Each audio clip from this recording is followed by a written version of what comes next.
dream. As I woke up, I felt nauseous. My head filled with blurry visions of my nightmare.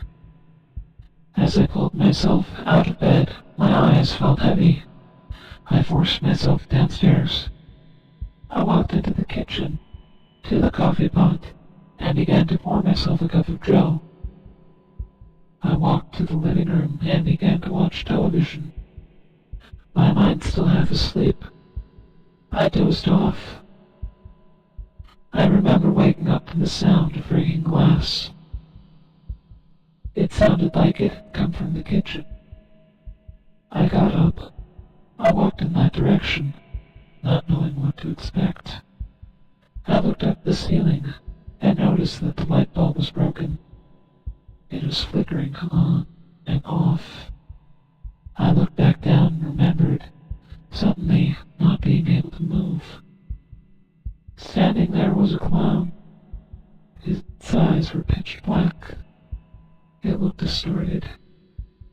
Its arms stretched down to the ground.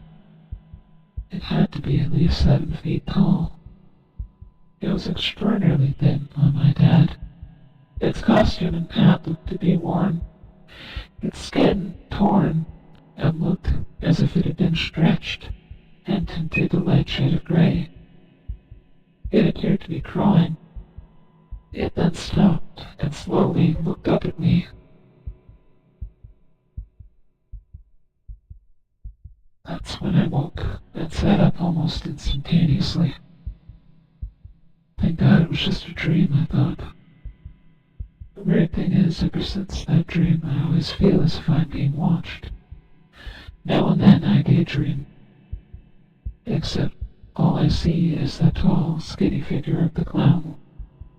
And whenever I see it, I get nauseous. It looks to be more realistic every time, too.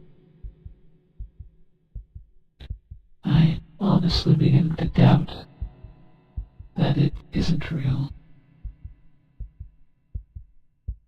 Maybe, just maybe it is. Maybe.